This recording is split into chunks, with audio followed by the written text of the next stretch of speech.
You know that feeling, right? You set a goal. You're pumped, motivated. You tell yourself, this time it's going to be different. And for the first few days, it is. You wake up early, you hit the gym, you open that book, you make that plan, you start that side hustle. But then something happens. The excitement fades. That initial fire? Gone. Suddenly, sleeping in feels better than progress. Netflix sounds more relaxing than discipline. And before you know it, you're back where you started. Frustrated, disappointed, wondering, why can't I just stick to it? If that sounds like your story, listen closely. Because by the end of this video, you won't just hope to stay consistent. You'll learn how to force yourself to do what needs to be done, even when you don't feel like it. And that, right there, is the game changer. Chapter 1. The Myth of Motivation. Let me tell you a story. There were two friends, Adam and John.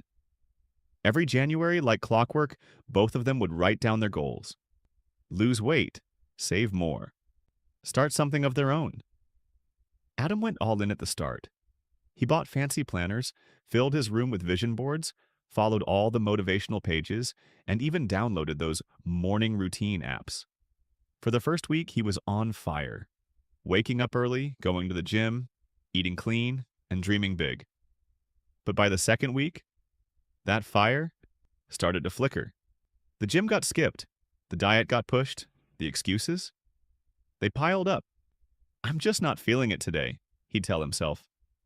I'll restart next Monday. John was different. He didn't hype himself up. No vision boards, no motivational speeches on loop. In fact, he didn't feel like doing half the things on his list most days, but he did them anyway. No matter how tired, how uninspired, or how ordinary the day was, John showed up. Quietly, repeatedly, relentlessly, and months later, Adam was still planning, still waiting for the right mood. John was progressing, bit by bit, win by win. Not because he was smarter or stronger, but because he understood one simple truth. Motivation is a myth. It's a fleeting emotion, a mood that fades the moment life gets uncomfortable. It's that friend who hypes you up when the sun's out, but disappears when it rains. Adam believed motivation was the fuel to success. John knew better. He trained discipline like a muscle, not by feeling ready, but by forcing himself when he wasn't, especially when he wasn't. Because discipline isn't born, it's built. It's waking up when the bed feels warm, showing up when no one's watching, doing the work when every part of you wants to quit. So ask yourself, are you waiting to feel like it?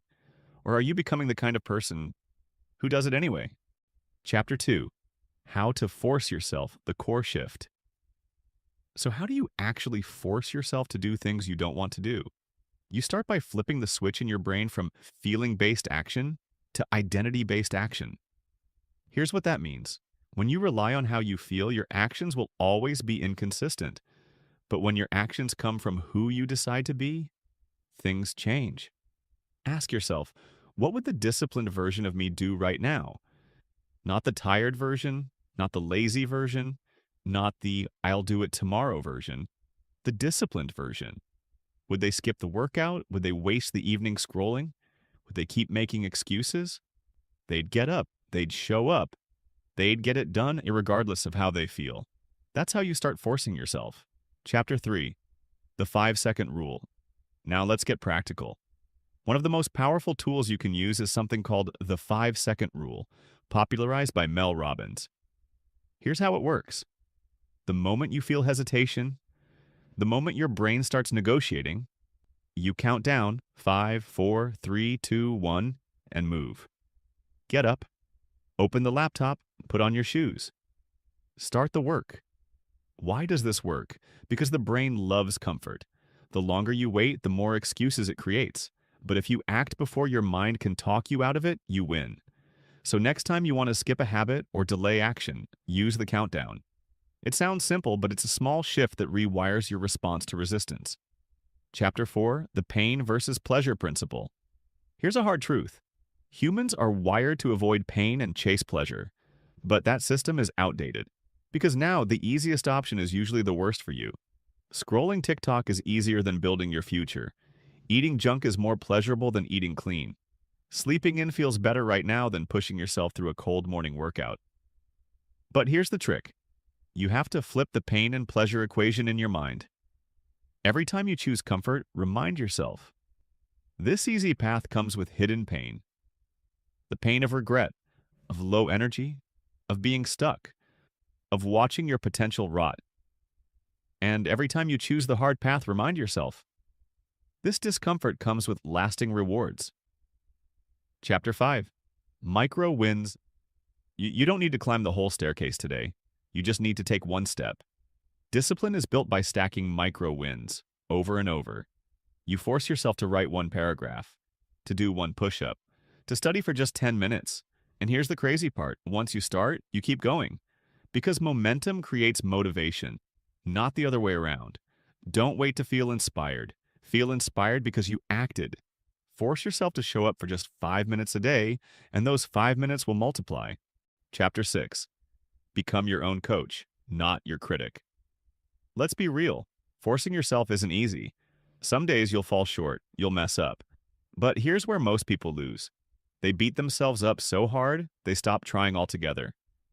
Don't do that. Instead of being your own worst critic, be your own coach. If your friend messed up, would you call them a failure? Or would you tell them, get back up? You've got this. Talk to yourself like that. Every time you slip, say, that was one moment. It doesn't define me. I'm still in the fight. Because you don't need to be perfect. You just need to be consistent. Chapter 7, the deathbed test, the final push. Now I want you to imagine something. You're on your deathbed, looking back at your life, your dreams, your potential. Ask yourself, did I do what I said I would? Did I live with discipline, or did I let comfort steal my future? Because in that moment, you won't care about how tired you were, or how hard it was, or how inconvenient it felt. You'll care about whether you lived fully or settled for less. So force yourself now while you still can. While time is still on your side. While your story is still being written. You don't need motivation. You don't need the perfect plan. You need grit, discipline, a no matter what mindset. So the next time you don't feel like doing it, do it anyway. Force yourself to become the person your future self will thank. Because you're not weak, you're not lazy. You're just one decision away from greatness. If this hit home and you're ready to build a version of yourself that doesn't quit, hit that subscribe button. And let's keep building your discipline, one video at a time. You've got this. Now go do what needs to be done.